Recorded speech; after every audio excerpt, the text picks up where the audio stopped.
começamos hoje um projeto de pelo menos 32 semanas, chamado O Rabino de Nazaré. Esse projeto nasce de uma tentativa de capacitar a igreja para ler as Escrituras com autonomia. O que isso quer dizer? Significa que se você for hoje numa livraria evangélica, você vai encontrar livros que são completamente opostos entre si. Isso porque o movimento evangélico se tornou tão multifacetado que existem doutrinas que são contraditórias em meio ao movimento evangélico. O movimento evangélico nasce em 1517 com a Reforma Protestante. Essa reforma não era um desejo de rompimento, mas terminou num rompimento. Deste rompimento, nasce o luteranismo na Alemanha, depois o anglicanismo na Inglaterra, e depois o anabatismo, que é na Holanda, e assim por diante, eu poderia ficar dizendo para vocês. E são tentativas de reformar o movimento reformado. Então, por exemplo, o nascimento da reforma está intimamente conectado à ideia das indulgências, que era o pagamento de tributos a Roma em nome da salvação. Mas a igreja luterana, na Alemanha, ainda batizava crianças.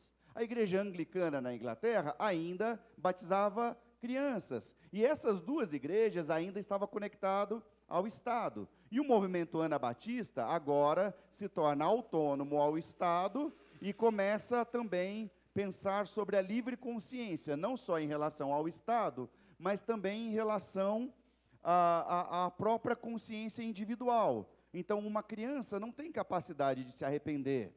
Logo, ela não deveria ser batizada. Mas isso é muito pouco diante de todas as doutrinas que nós herdamos dos católicos.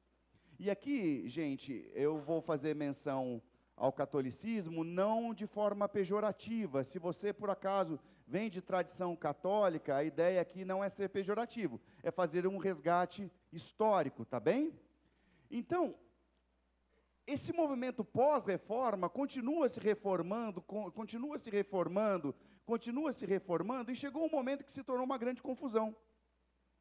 A gente se parece muito mais com uma torre de Babel, em que cada um fala uma língua, e que cada um tem uma doutrina, do que se parece com um povo homogêneo, um povo que concorda, um povo que estuda, e hoje, então, é uma grande bagunça esse movimento evangélico brasileiro, não posso dizer mundial, mas brasileiro. Então, dá um clique para mim, por favor, Nath. A Igreja Batista Nova, e aí eu vou dizer o seguinte, a minha intenção hoje é tornar uma aula inspirativa. É aula, tá? Então não vai ser aquele formato de pregação, que você vai se emocionar, não é nada disso. Hoje é aula, tá bom? Mas eu queria, no mínimo, ser inspirativo, no sentido de que você tenha desejo de participar desse projeto. Esses slides, eles vão estar disponíveis logo depois no grupo da igreja. Então, se você quer participar do grupo de WhatsApp da igreja, não tem bom dia, boa tarde, boa noite, figurinhas, nada disso. Só no dos homens tem, um monte de bobeira lá. Mas da igreja não tem. E aí você pode entrar lá no grupo da igreja, ter acesso aos slides e está tudo bem. Ok? Então não se preocupe, ai, nossa, eu preciso anotar, nossa, o pastor falou em datas. Não, eu quero inspirar você. Então, a Inova tem como um dos seus pilares teológicos a teologia contextual. E o que é teologia contextual? É porque, como herança católica, nós herdamos alicerces dogmáticos ou doutrinários. A ênfase da herança católica é juntar textos das Escrituras e tentar harmonizá-los em nome de doutrinas. Então, é uma doutrina sobre Deus, é uma doutrina sobre Jesus, no caso dos católicos, é uma doutrina sobre Maria, é uma doutrina sobre salvação. Isso tudo tem a sua importância e relevância no que diz respeito à era moderna. A questão é que, na era moderna, tinha muito uma questão de defesa da fé. Nós precisamos defender uma verdade absoluta. Só que quando eu pego, vou dar um exemplo básico, a palavra amor, e eu pego a palavra amor no Gênesis, ou no Levítico, e depois eu tento fazer uma conexão em o Evangelho de Mateus, ou numa das cartas de Paulo, uma simples palavra como amor, sem levar em consideração o contexto em que aquela palavra foi escrita, é muito possível de que eu force o texto a dizer algo que o texto não diz. E a teologia contextual, que também é chamada de teologia bíblica, ela nasce de uma tentativa de você olhar para o texto com base no seu contexto. Vou tentar dar 2 ou 3 exemplos muito simples, mas que, se você é novo na fé, vai fazer sentido para você. Tá bem? Então vamos lá. Se você pegar uma epístola, a epístola de Paulo aos Coríntios, você vai descobrir que Paulo dá o seguinte conselho às mulheres da igreja: que elas não deveriam cortar o seu cabelo, porque o cabelo é o véu da mulher. Ok? Aí eu te pergunto, essa carta foi escrita para nós? Sim ou não? Ah, que orgulho. É isso. Se você vai numa igreja que não tem essa perspectiva contextual, vai dizer que sim, mas não. Essa carta foi escrita para a igreja em Corinto. A gente precisa resgatar qual era o princípio por trás e por que Paulo estava falando aquilo para a igreja de Corinto. A questão é razoavelmente simples. A cidade de Corinto é uma cidade portuária, e ela, como herança grega, ela adorava Afrodite, ou a deusa Diana, que é uma deusa que o seu modo de adoração era por meio da sexualidade, porque era conhecida como a deusa do amor, certo? E era uma cidade portuária, que se adorava então Afrodite. Como era a forma de adoração? Sexualidade, acabei de dizer para vocês. E como as sacerdotisas eram reconhecidas? Elas eram conhecidas por ter cabelo curto. Então elas, no devido momento, desciam para a cidade e elas eram encontradas por marinheiros e pessoas que frequentavam aquela cidade, e elas prestavam culto a Afrodite, fazendo aquilo que você imagina que elas faziam. E quando uma irmã cristã cortava o cabelo, ela ficava parecida com quem? Pelas sacerdotisas. Então, quando Paulo fala que essas irmãs não deveriam cortar o cabelo, do que ele está falando? Que elas não deveriam se parecer com as sacerdotisas de Afrodite. E isso se chama teologia contextual. Então, qual é o princípio que eu resgato disso? Que as irmãs deveriam, por princípio, perceber a forma com que se vestem, ou perceber a forma com que se comportam, para não serem confundidas. Mas eu não consigo simplesmente pegar esse texto e criar uma doutrina e dizer: olha, irmã, você está em pecado, você cortou o cabelo, hein? Nossa, irmã, depois de tanto tempo de cristã evangélica aqui, hein? Você sabe que eu estou brincando, né? Você está entendendo, né? Vai ficar brava comigo, né? Só que este é um exemplo entre muitos. Por exemplo, tudo posso naquele que me fortalece, o texto de Filipenses. E o Paulo está falando lá que ele sabe o que é ser açoitado, sabe o que é sofrer naufrágio, sofrer perigo. Mas hoje a teologia coach que tem na Igreja Evangélica Brasileira diz: tudo você pode naquele que te fortalece. Você deseja um carro? Tudo você pode naquele que você fortalece. Você deseja uma casa? Você deseja um marido? Deseja suportar o Messias? Tudo posso, entendeu? Tudo posso, tudo posso. Então, vira uma salada evangélica. Primeira coisa, se você entender isso hoje, eu já estou muito satisfeito. Você precisa enxergar a Bíblia como um todo, que a gente vai tentar harmonizar. Às vezes será mais fácil harmonizar, às vezes será menos fácil harmonizar. Mas você não pode, então imagina um grande quebra-cabeça de 1000 peças. Você não pode pegar uma peça do quebra-cabeça e decorar essa peça e ficar repetindo essa peça, sem levar em conta o que essa pecinha do quebra-cabeça diz no quebra-cabeça como um todo. Não dá. Então, por exemplo, nós temos, a começar de uma forma geral, o Antigo Testamento e Novo Testamento. A palavra testamento significa aliança. E o Antigo Testamento é uma antiga aliança que Deus fez com os judeus. Ela chega até nós porque os judeus, se você tem frequentado essa comunidade de fé, os judeus rejeitaram o seu Messias, e quando os judeus rejeitaram o seu Messias, começa a se cumprir as palavras que Deus disse a Abraão: saia da sua terra, do meio dos seus parentes, da casa dos seus pais, e vai para o lugar que eu vou te mandar, porque em ti, alguém sabe completar essa frase? Serão quem? Todas as famílias da terra. Então, mesmo a rejeição dos judeus já estava dentro de um plano eterno. Compreendem o que é teologia contextual? Então a Inova significa que a Inova não tem doutrinas? Não, significa que a gente fica com as doutrinas básicas, como se fosse um grande esqueleto, tá?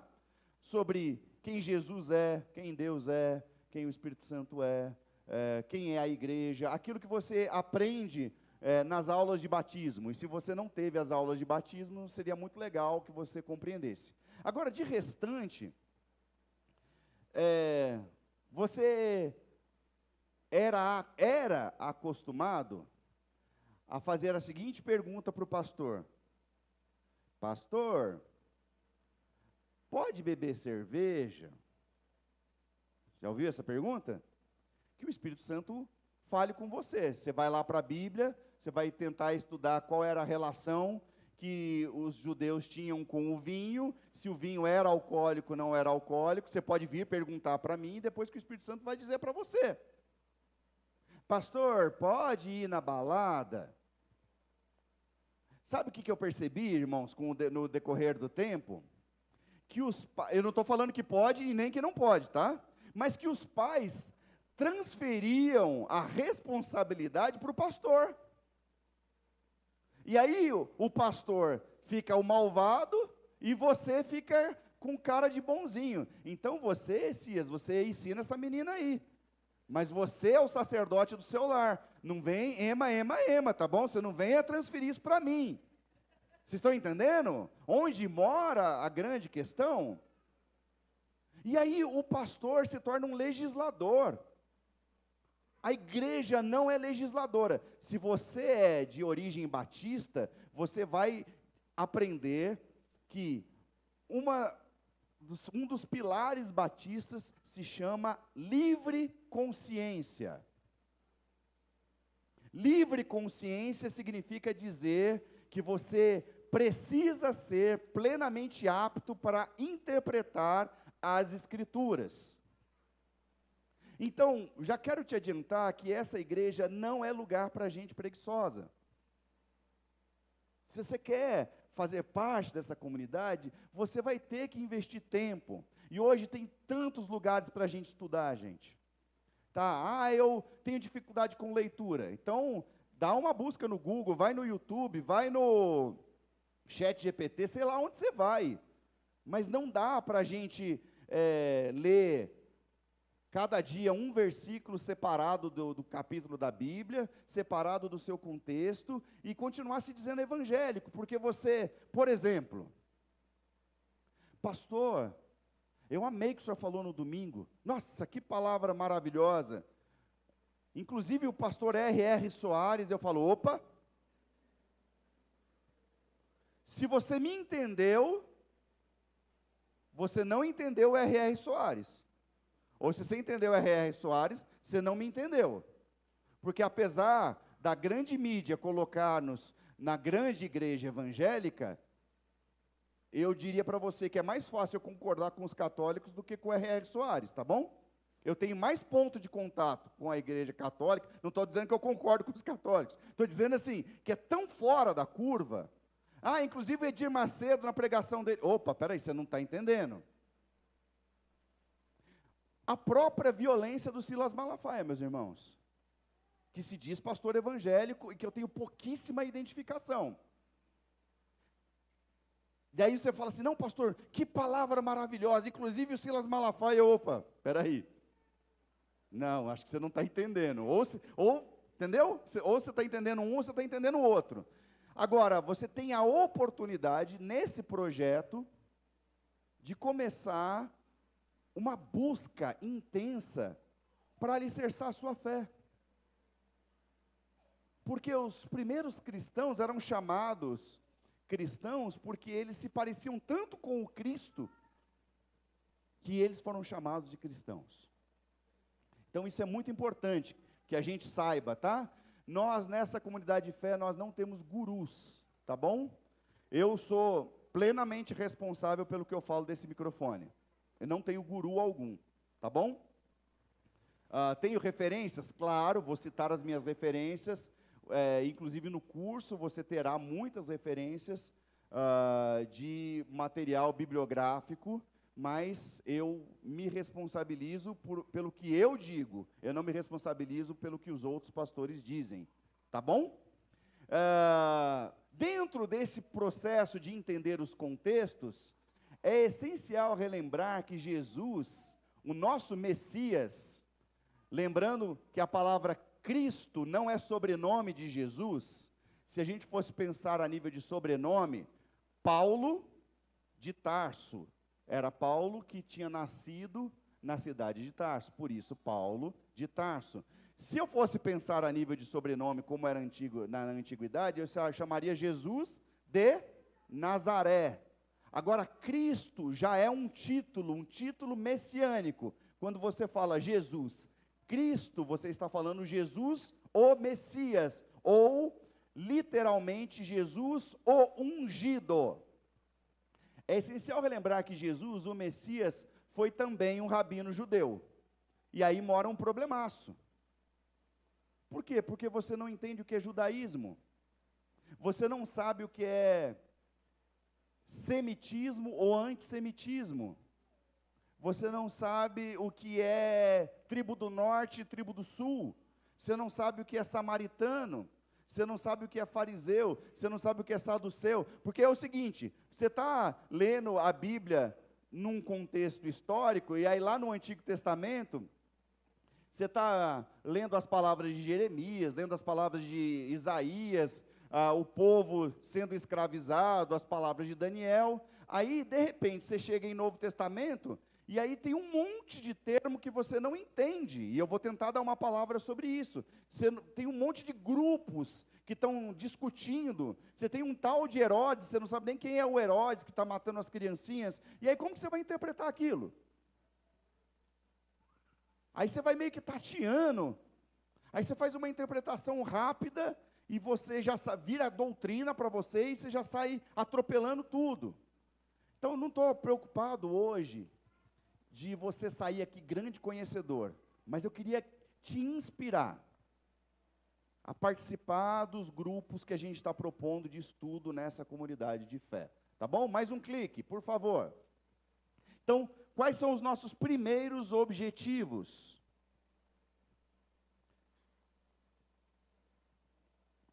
promover um entendimento contextual, ok?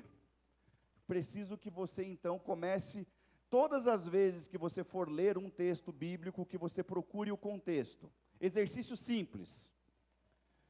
Pegou um versículo? Olhe para o capítulo, tá? Porque a Bíblia, ela é subdividida de forma, até pela Sociedade Bíblica Brasileira, e as subdivisões não estão no original. Então, vocês que estudaram comigo, precisamos falar sobre milagres, vocês perceberam isso completamente. Que você não pode pegar um texto, então pega o capítulo.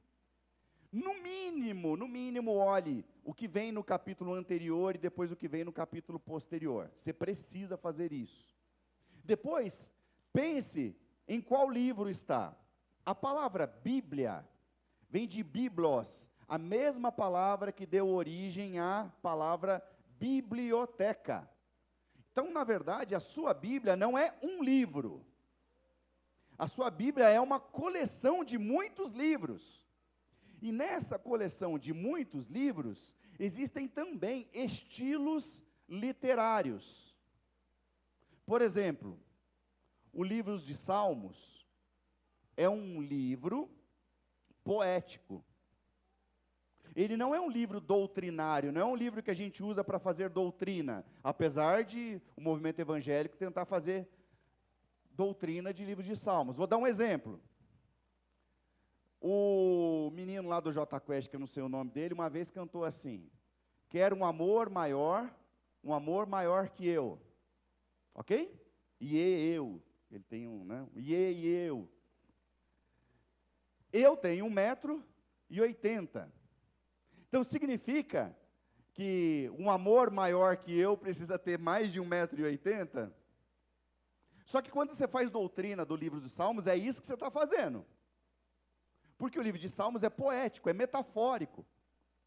Inclusive, eu amo o livro de Salmos porque tem um monte de gente aí, santarrão, que tem dificuldade de expressar as emoções, e o Davi tem hora que ele está muito bravo e ele escreve uns negócios lá que eu vou falar para você. Era para ser proibido. Era para ser, como chama? Mata meus inimigos, arranca as presas deles, Jesus. Esmaga a cabeça da serpente, acaba com o Corinthians hoje. Ele está lá falando lá, entendeu? Na oração dele lá, ele está lá rasgando. E aí o cara quer fazer doutrina. Ainda que eu tomar as asas da alvorada, ainda que eu vá no mais profundo do mar. Você consegue imaginar ele nas 100.000 léguas submarinas, indo lá no mais profundo do mar? Gente, é poesia, pelo amor de Deus. Estão entendendo? O livro de Levítico é um livro de leis. E se você não compreender como regem as leis e qual é o espírito da lei, está vendo? Salve de palmas, é muito melhor do que eu mereço. Queria ter uma mulher assim, hein? Então, o livro de Levítico é um livro de legislação. Mas se você não entende minimamente o que se chama espírito da lei, e quando a gente fala sobre espírito da lei, nós estamos falando sobre o que é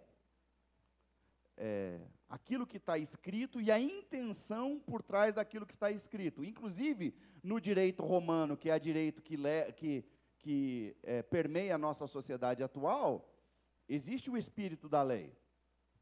Exemplo bem basicão, vocês vão ver tudo isso no curso como um todo, eu estou dando um panorama geral. Tem o semáforo de trânsito, que diz que você não deve ultrapassar no farol vermelho. Aí você vai falar assim, ok, a lei é não ultrapassar o farol vermelho, mas por que não? Eu darei espaço para vocês discutirem, mas por trás, o que a gente tem é a preservação da vida. Se você ultrapassa o farol vermelho, você coloca a sua vida em perigo e a vida de uma outra família em perigo. Então, eu poderia afirmar que o espírito da lei é a preservação da vida, o espírito da lei do semáforo de trânsito. Aí você está numa região, no Rio de Janeiro, só sendo, tá? Sem ser preconceituoso. Mas na Avenida Brasil eu não paro de jeito nenhum. Aliás, nem passo. Se eu puder, eu vou de avião para poder driblar a Avenida Brasil. Ok? Parou no semáforo de trânsito, 11 horas da noite. Você para ou você fica? Você passa. Ótimo. Que bom que vocês não são legalistas. Porque essa igreja não é lugar de gente legalista. Aí um radar te flagrou e você foi fotografado lá. Você pode recorrer. Você recorre com base no espírito da lei, de que se você parasse, você estaria mais colocando a vida da sua família em perigo do que necessariamente preservando a vida. A possibilidade de que você ganhe no recurso é muito grande. O nome disso é espírito da lei. E se você for para a lei levítica hoje, e você não interpretar com base no espírito da lei, você vai se tornar um legalista. Por exemplo, hoje é sábado ou domingo? Nós não estamos obedecendo a lei então, pô. Porque lá está dizendo que é o sábado. Estão entendendo? Mas qual que é o princípio por trás? É o princípio do descanso. Estão entendendo, mais ou menos? Então isso é entendimento contextual, entender cada texto dentro do seu contexto a nível de capítulo, dentro do livro, de que tipo de livro, para quem foi escrito. Eu escrevo uma carta de amor. Você é meu amor, você é meu chuchu, você é o meu glu-glu. Aí, eu escrevi isso e entreguei para a Mayra deixou cair. Aí, Laerte Lafayette, pega esse bilhete e diz o seguinte: acho que o pastor está meio estranho.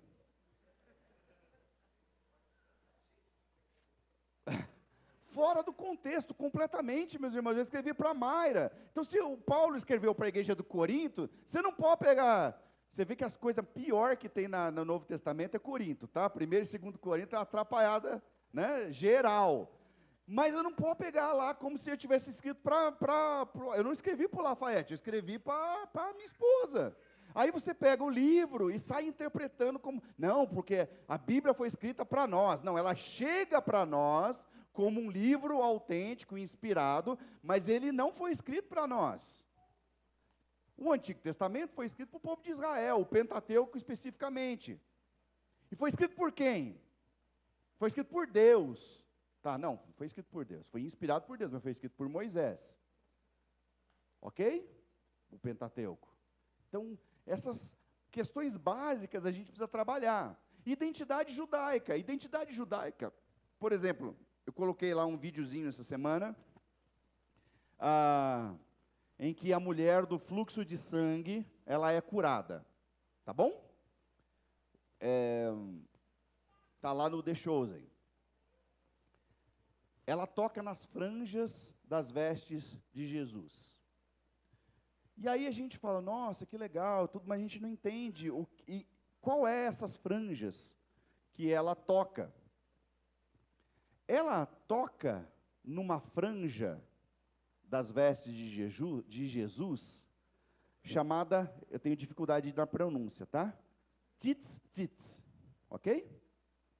É judaico isso. Inclusive os judeus usam até hoje. Chama tzitz. O que são essas franjas? Essas franjas são um chale de oração que os judeus usam por baixo das suas vestes.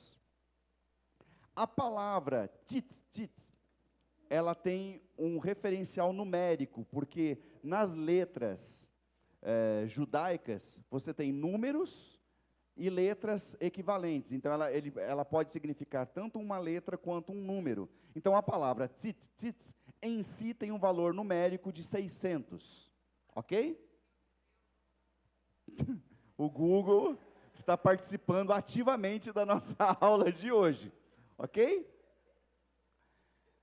Esse manto de oração, ele tem 8 pontas.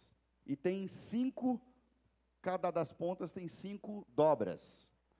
Se você somar o significado numérico de 600, mais as 8 pontas e mais as 5 dobras, você tem um número de 613. E 613 é o conjunto de leis do Antigo Testamento. Então, quando alguém orava com aquele xale, ele estava sob a cobertura de 613 leis do Antigo Testamento, ok? Leis rabínicas, leis judaicas. Só que antes de Jesus, ninguém tinha conseguido cumprir a lei. Jesus é o único ser humano na história que cumpre a totalidade da lei. E quando essa mulher toca no xale de oração e ela é curada, inclusive da sua impureza, a mensagem que Jesus deixa, ou que o Pai deixa por meio de Jesus, é que ele é aquele que cumpriu toda a escritura do Antigo Testamento. Ele é o que cumpriu toda a lei. Então é muito mais do que uma questão de misericórdia, é muito mais do que uma questão de purificação. Ele é aquele que cumpriu as 613 leis. Estão entendendo? Então, a gente precisa entender o que é judaísmo, senão a gente não vai. A gente vai agora aqui na igreja tocar chofar, a gente vai aqui na igreja ter uma arca da aliança, nada disso, gente. A gente não vai se tornar judaizante, os carecas continuarão carecas, não vai usar, tá ok? Quipá, nada disso. Gente, mas você precisa entender minimamente. Então não dá para ter preguiça para estudar a Bíblia, e eu estou disposto a caminhar com você. A ideia também é capacitar os membros da igreja a interpretar a Bíblia de maneira mais saudável e profunda. Conectar o Antigo e o Novo Testamento, mostrando continuidade da mensagem divina. Produzir um material didático e literário que culmine no livro O Rabino de Nazaré. Tá, por que a gente quer, no final disso tudo, culminar num livro chamado Rabino de Nazaré? 2 motivos. O primeiro é que dá um trabalho gigante fazer tudo que eu estou fazendo. Então eu não queria que isso se perdesse. Porque há 3 anos atrás o pastor fez uma série de mensagens. Não, então a gente tem um material teórico que vai ficar para a nossa posteridade, para as próximas gerações de pessoas que vão chegar aqui na Inova, porque talvez não haja a possibilidade de que a gente faça uma série de estudos como esse que a gente está fazendo, sei lá, no ano que vem ou daqui a 2 anos, mas tendo um material, nós temos um material didático para que os professores, você que estudou isso tudo, possa passar isso para as próximas gerações. E segundo, ser um referencial teórico para outras igrejas que de repente queiram se inspirar no nosso tempo de estudo. Porque a ideia não é, no reino de Deus, não é acumular. O reino de Deus, quanto mais você partilha, mais Deus multiplica. Então, dentro dessa bagunça evangélica que a gente vive hoje, talvez esse livro possa abençoar outros pastores, e é essa a intenção. Tá bom, gente? Nós separamos esse projeto em 3 fases. Fase 1, série de aulas bíblicas. Então, nós já temos um grupo de professores e nós temos 32 aulas prontas. Na verdade, são 16 capítulos e cada um dos capítulos vão ter 2 aulas, logo serão 32 semanas de estudo, sem contar essa aula de hoje, tá bom? Essa é a ideia para quem vai participar do Rabino de Nazaré. Produção de materiais complementares, a gente já está na fase 2. Alguns de vocês foram fazer uma visita guiada no Museu Judaico de São Paulo. Quem está aqui que foi ao museu, levanta a mão, dá um tchauzinho. Muita gente. Então, eu gostaria muito de que você partilhasse qual foi a sua experiência. Quero que você inspire outras pessoas. Por quê? Porque nós ainda temos outras visitas para fazer em outros museus. Ok? Então, tudo isso é inspiração para você. Eu quero inspirar você. Tá bom? Segundo é produção de material. Eu já tenho essas 32 aulas prontas. E os professores, a gente tem algo muito bonito acontecendo. Porque eles se prontificaram para dar aulas. Mas alguns chegaram para mim e disseram: pastor, eu não conheço isso tudo que o senhor está propondo. E eu falei o seguinte: os maiores educadores, que a gente chama de integracionistas, eles acreditam que a relação com o conhecimento é tão ou mais importante para se obter conhecimento do que um saber em que alguém se diz detentor do saber e diz ao outro que o outro deve aprender. Então, alguns professores aqui são professores de história, outros são crentes mais velhos, mas a ideia é que haja uma interação entre professores. Então, se você fizer uma pergunta e o professor não souber responder, não haverá um escândalo, não haverá um problema. O problema é a gente ficar com a pergunta sem buscar uma resposta. Então, a gente vai ter a possibilidade de estudar juntos. Inclusive, muitas das coisas que eu estou ensinando a vocês, porque o conhecimento às vezes parece um fio de lã, sabe? Você começa a puxar, a ideia de que eu fizesse o estudo sobre milagres em 8 estudos, e foi 12 estudos, porque eu comecei a puxar e vinha mais coisa, e vinha mais coisa, e vinha mais coisa. Então está tudo bem, a gente está estudando juntos. Não preciso ser o grande detentor do conhecimento, os professores não precisam ser os grandes detentores do conhecimento. Ah, e se a gente discordar? Poxa, se a gente discordar, a gente senta para conversar. Não tem o menor problema nisso. Aliás, a cultura que a gente vive no nosso país é uma cultura absolutista. E a gente quer quebrar isso em nome de Jesus. Nós queremos uma igreja heterogênea e não uma igreja homogênea, no sentido de que eu seja capaz de conviver com você sem concordar em tudo, e está tudo bem. A gente precisa aprender a dialogar. Num mundo que desaprendeu a dialogar e que um tenta impor a verdade sobre o outro, a gente quer construir uma igreja de pensamento heterogêneo. Ok? E aí a terceira fase é a estruturação do conteúdo para a publicação do livro. Provavelmente uma editora, no primeiro momento, não vai se interessar. Eu não sou alguém famoso, não sou alguém de pedigree, sou só um rapaz latino-americano com pouco dinheiro no bolso, se é que vocês entendem a referência. Mas talvez, num segundo momento, alguma editora possa se interessar. Mas não tem problema, a gente vai para nós mesmos, nós vamos registrar esse livro e vamos seguir, então, nessa construção. Mais um clique, por favor, Nath.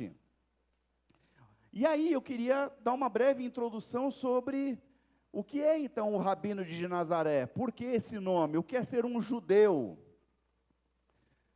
A gente tem ouvido nos noticiários uma expressão antissemitista, ou antissemitismo. O que é ser antissemita? Você já tinha pensado sobre isso? O que é antissemitismo?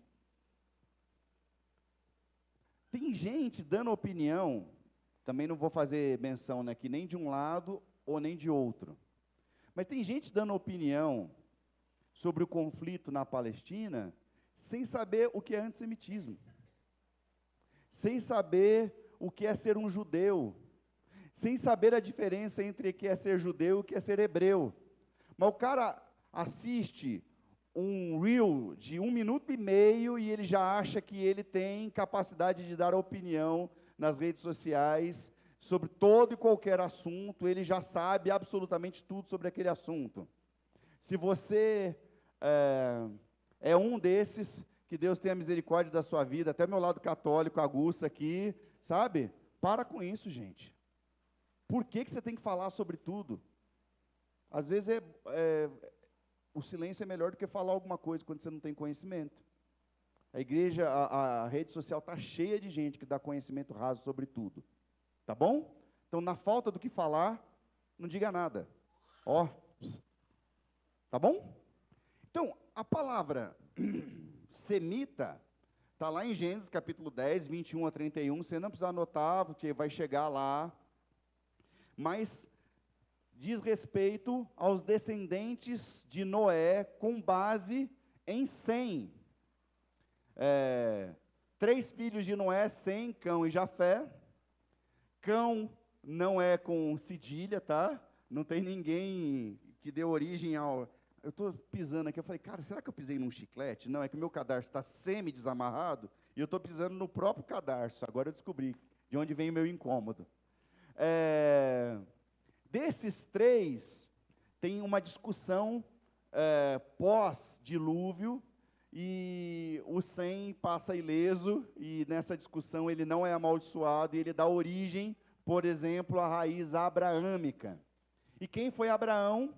Abraão foi um nômade, nascido em Ur dos Caldeus, que ouve um chamado divino e caminha cerca de 800 quilômetros até uma terra, caminha cerca de 800 quilômetros com família, com gado, até uma terra que, segundo ele, foi dada por Deus em busca de uma promessa. A palavra Gênesis significa no princípio. Só que tem uma coisa muito interessante. Alguém sabe dizer quantos capítulos tem o livro de Gênesis? Quantos? Quer olhar aí? 50, parabéns. Quantos dos 50 capítulos falam da criação? Da criação mesmo, 2. O terceiro já é a queda. Agora, vamos lá, minha gente, meu povo e minha pova. Se eu tivesse como intenção básica e primária falar, o objetivo central de eu escrever um livro fosse falar de forma exaustiva sobre a criação, faz sentido eu escrever um livro com 50 capítulos e só 2 falar sobre a criação? Faz sentido ou não faz sentido? Não. Então, qual é o objetivo central do livro de Gênesis? É falar sobre a criação? Por que, então, que os pastores e alguns teólogos mais fundamentalistas adoram entrar em discussão de mérito com os cientistas para dizer que foi assim, foi assado? O livro de Gênesis tem como objetivo central apresentar a descendência abraâmica, apresentar a origem dos judeus, e para nós ele é muito importante porque é dos judeus que vem a salvação, porque o nosso Messias, ele é primariamente um judeu. Então, no livro de Gênesis, a partir do capítulo 12, o que nós temos é a apresentação da família de Abraão. Então,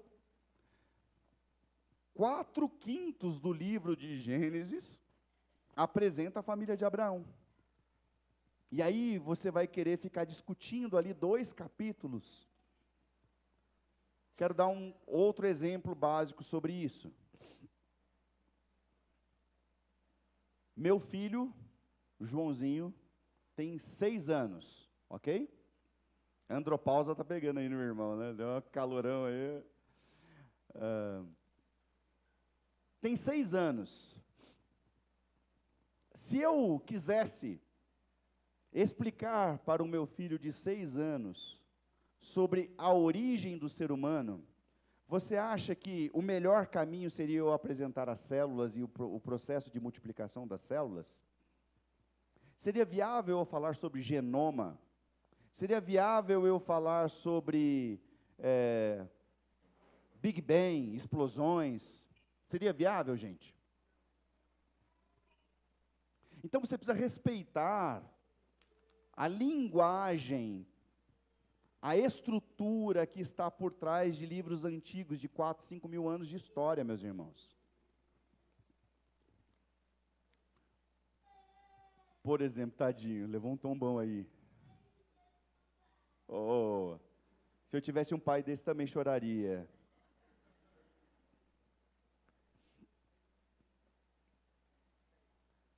Você sabe, por exemplo, quando foi escrito o Pentateuco? Ou você acha que o Moisés... Aconteceu um fenômeno. O fenômeno é o seguinte: Deus começou a criar os planetas, começou a criar o universo, começou a criar o mundo, e ele pegou uma cadeira como essa, falou: senta aqui, Moisés, tudo que eu fizer você anota. Foi assim? Vocês estão entendendo como a linha de interpretação evangélica beira o absurdo? Então, o Pentateuco foi escrito num momento em que o povo de Israel começa uma transição de uma escravidão egípcia em direção à terra prometida. Você precisa saber também de que, apesar de os descendentes de Abraão, Jacó, pulei um patriarca, Abraão, Isaac, Jacó, José, saírem do Egito naquele processo migratório, existiam outros povos que também estavam escravizados e que também saíram em direção àquela terra. E que depois de 400 anos de escravidão, você não tinha, por exemplo, pessoas letradas. Você não tinha, por exemplo, conhecimento legislativo.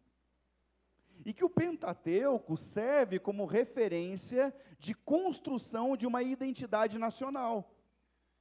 Então, no Pentateuco, esse povo que está indo em direção à Terra Prometida, eles começam a descobrir quem eles são, descendentes de quem eles são, qual é a legislação para eles que estão nesse processo migratório. Eles estão construindo uma identidade nacional.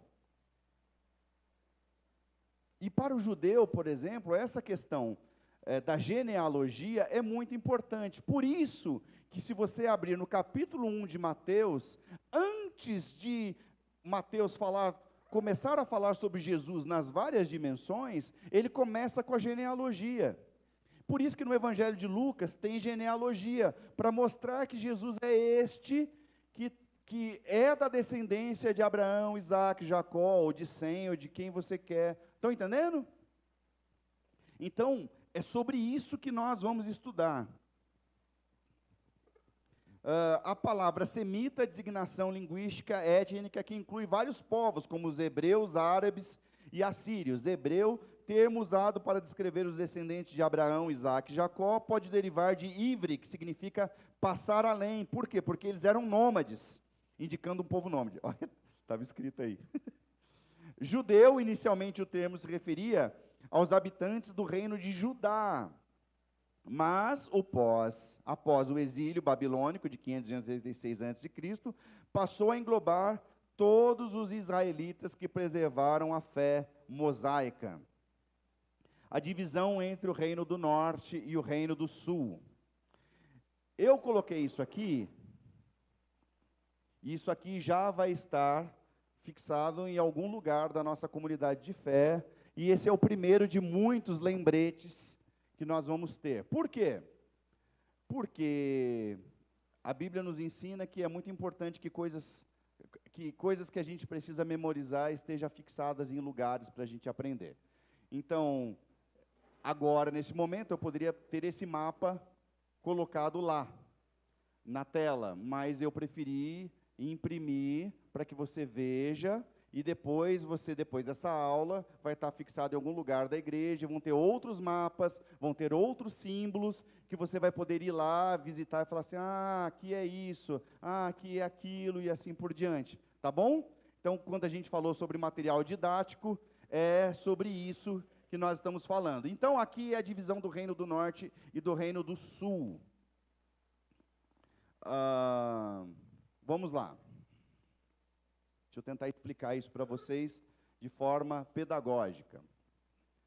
O primeiro rei de Israel, se você vai lá para o livro de Reis, você vai ter Saul.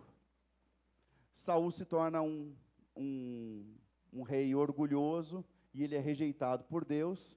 Tem uma nova série no Netflix chamada Casa de Davi. Se você está com preguiça de ler a Bíblia, mas você quer saber a história... Oi? Na Prime Video. A gente podia receber também recursos dessas, estão fazendo um jabá, né? E aí você vai ver então a rejeição de Saul, e aí surge um pastor é, muito humilde e simples, chamado Davi, que é colocado por Deus para reinar. É aquela história que você já deve ter ouvido falar sobre um pequeno pastor que vence um gigante com uma pequena pedra. Mas tem muito mais coisa por trás disso. Porque Deus, mesmo Davi sendo um grande presepeiro, Deus se enamora de Davi. Deus começa a amar Davi.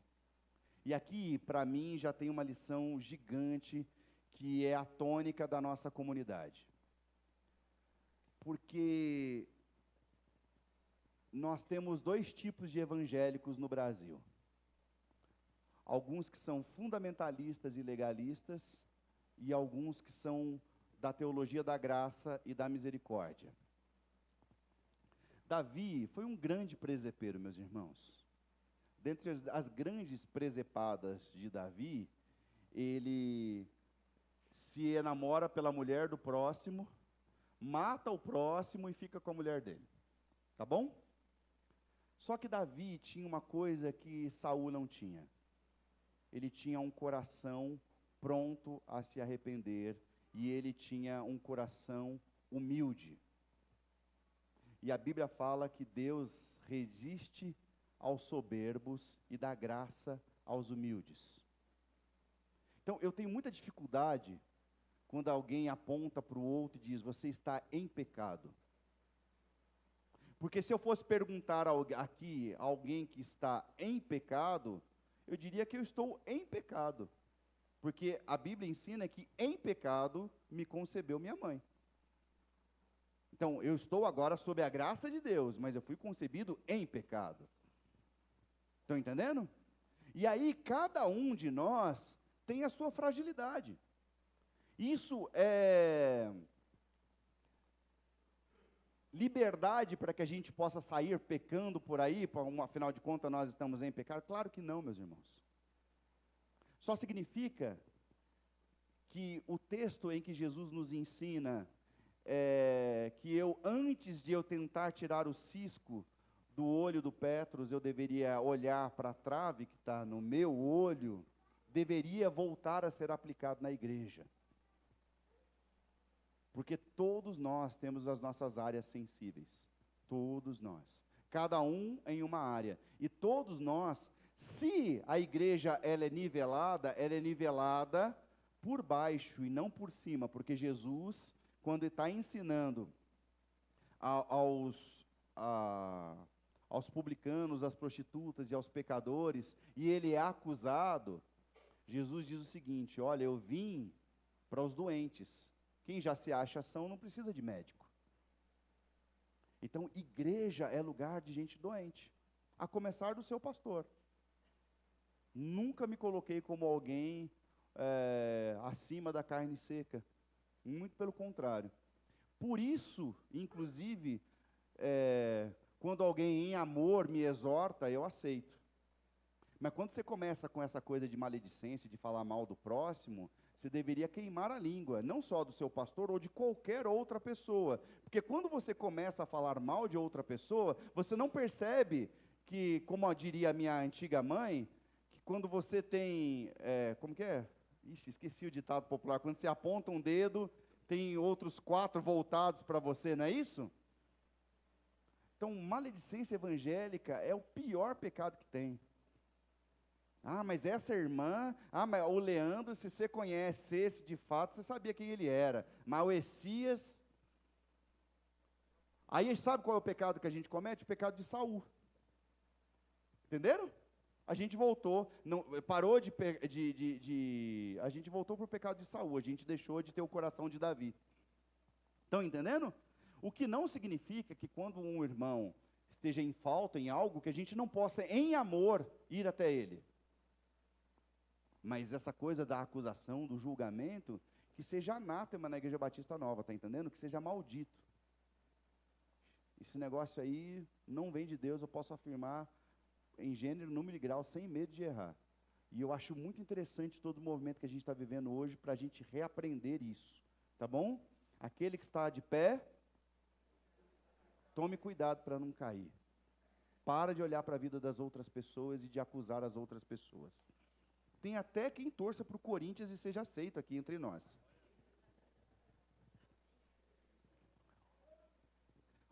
Nossa, eu estava no Davi, eu dei uma fuga, vamos voltar, né? Ok.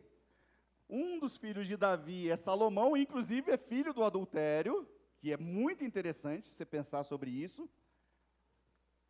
Filho do adultério, assim, filho da mulher, não filho do adultério, mas filho da mulher com quem Davi adulterou. E aí, Salomão constrói o templo, só que no processo de construção do templo, o Salomão, ele começa a impor uma carga tributária para o povo de Israel gigante. Afinal de contas, ele tem uma justificativa. A justificativa é que ele está construindo o templo, ok? Só que o templo é construído, Salomão morre, e ele tem um filho chamado Roboão. E o Roboão, ele assume, e os anciãos de Israel vão conversar com ele, falam, ó, seguinte, beleza, a gente aceitou a carga tributária do seu pai, mas não dá para continuar desse jeito não, cara. A gente trabalha cada R$10 que nós ganha, 8 fica com o Estado brasileiro, com Israel. E ó, gente, pelo amor de Deus, eu estou tentando uma neutralidade política aqui, que é só zoeira, tá bom? Porque isso aconteceu no governo de direita e acontece no governo de esquerda, tá bom? Sem aqui papo furado. Tenho minhas convicções, mas aqui não é a hora das minhas convicções, tá bom? Então tá bom. Então é o seguinte, não dá mais. Aí ele vai consultar os anciãos, ele vai consultar os mais jovens, e ele vai tentar legislar sobre isso. Ele fala, é o seguinte, nós vamos continuar cobrando imposto sim, vocês que engolem o choro. E aí, neste momento, tem mais detalhes, tá, irmãos? Mas acontece uma divisão entre o reino do norte e o reino do sul. E esses dois reinos, o vermelho aqui é o reino de Judá, e o de cima é o que continua a se chamar reino de Israel, ok? Estão vendo aqui? Belezinha? Tá. A questão é que o reino do sul, ele mantém a sua capital, Jerusalém. Aliás, uma observação importante. A reclamação das tribos do norte é que, como o templo ficava na região sul, na cidade de Jerusalém, eles dizem que os impostos são cobrados por todo o reino, mas a concentração financeira está em Jerusalém, e isso não é justo. Então, quando existe o rompimento, o reino do sul fica com a capital Jerusalém, e ele é chamado o reino de Judá. Tá bom? O reino do norte estabelece uma nova capital. Qual é o nome da capital do reino do norte? Alguém saberia me dizer? Sem medo. Alguém falou certo. Quem foi? Samaria. Aí Jesus está sentado no capítulo 4 do Evangelho de João, com uma mulher na beira do poço, e a mulher, nessa conversa com Jesus, ela diz o seguinte, os meus pais dizem que é no Monte Gerizim, ou neste monte, que se deve adorar. Mas os judeus dizem que é em Jerusalém. Do que ela está falando? Ela está falando o seguinte, que dessa divisão das tribos do norte, das tribos do sul, surge um novo reino. Este novo reino vai ser escravizado, depois vai ser miscigenado, e ele vai se transformar num povo chamado samaritano. E aquela mulher que está na beira do poço, ela é chamada de samaritana. E a palavra judeu é porque são aqueles da tribo do sul, cujo o reino foi chamado de Judá. Estão entendendo? Então a palavra judeu vem de Judá. Só que lembra que eu falei que Deus se enamorou de Davi, ele amou a Davi? A promessa de Deus para Davi é que jamais se apartaria da casa de Davi o seu trono. Logo, nessa divisão, era importante de que o Messias viesse da casa de Davi. Por isso, os judeus dão origem ao nosso Messias. Então, num primeiro momento, nós temos os semitas, e entre os semitas são todos aqueles que são descendentes de Abraão, não necessariamente os judeus que nós conhecemos hoje, mas origem árabe, por exemplo, são descendentes de Abraão, outros lá, tem vários detalhes lá nos slides, que eu não vou ficar me atentando. Depois, num segundo momento, hebreus, que na verdade, na raiz da palavra significa que eles são nômades, são os povos nômades, que estão migrando na direção na terra de Canaã, e no terceiro momento, a palavra judeu, como quem ok, está sendo transmitido isso ao vivo para milhares e milhares de pessoas, 4, deve ter 4 lá no YouTube, né? Então tem muito problema eu errar isso aqui. Mas diz respeito, então, à tribo de Judá que se torna os judeus. Tá bem? Então, o que aconteceu com o Reino do Norte? Chamado de Reino de Israel, sua capital era Samaria. Em 722 a.C., foi conquistado pelo Império Assírio sob o rei Sargão II. Os assírios deportaram grande parte da população e introduziram estrangeiros na região, resultando na miscigenação que deu origem aos samaritanos. E o que aconteceu ao Reino do Sul, chamado Reino de Judá, por isso judeus, sua capital era Jerusalém. Em 586 a.C. foi conquistado por Nabucodonosor, rei da Babilônia. Se você vai lá ler o livro de Daniel, você vai se lembrar dessa história. O templo foi destruído, a elite judaica foi levada cativa para a Babilônia, marcando o exílio babilônico. Então Daniel e os seus 3 amigos, Isaque, Sadraque e Abidnego, foram levados para a Babilônia, e os babilônios querem aprender com os judeus, então eles são levados para lá, e isso tudo está sendo narrado lá no livro de Daniel, se você tiver curiosidade. E os últimos profetas do período interbíblico são Jeremias, Ezequiel, Daniel e Malaquias. E aqui eu não estou dizendo necessariamente os últimos livros, mas estou falando dentro de uma cronologia, são os últimos profetas que estão no Antigo Testamento. Porque é meio-dia e 6 minutos. Aqui eu começaria agora uma explanação do que é o período interbíblico. E eu quero parar aqui. O que é o período interbíblico? É que, quando você olha para os últimos profetas do Antigo Testamento, e você olha para os primeiros livros os primeiros livros do Novo Testamento, como são os Evangelhos, tem um cenário completamente diferente. Nestes 400 anos, apesar de não ter havido uma revelação bíblica, a história continua a acontecer. Por exemplo, a origem dos samaritanos. Por exemplo, a revolta dos macabeus. Um imperador grego, só para vocês terem uma ideia, chamado Antíoco Epifânio IV, ele, na luta com os judeus, ele percebe que a religião e a cultura é algo significativo para os judeus. E ele faz o seguinte: então eu vou destruir a identidade deles. Ele pega uma porca, se você lembrar de Levítico, a porca é um animal imundo para os judeus. Ele leva até o templo em Jerusalém e ele sacrifica a porca em adoração a Júpiter, ele profana o templo.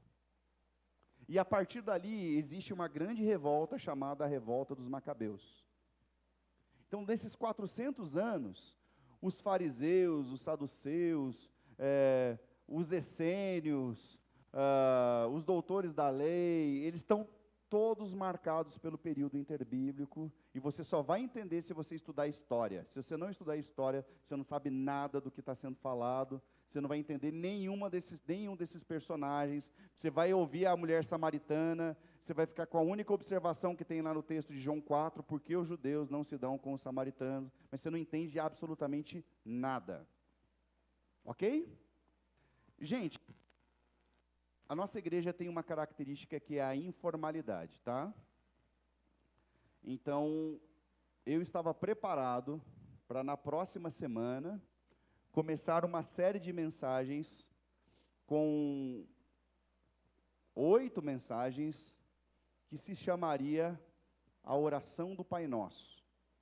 E nós começaríamos a estudar cada trecho da oração do Pai Nosso, porque Jesus não nos deu uma oração simplesmente para a gente repetir, tinha algo por trás da oração do Pai Nosso. E como a gente estudou sobre os milagres, a gente precisa reaprender a orar, tá bom?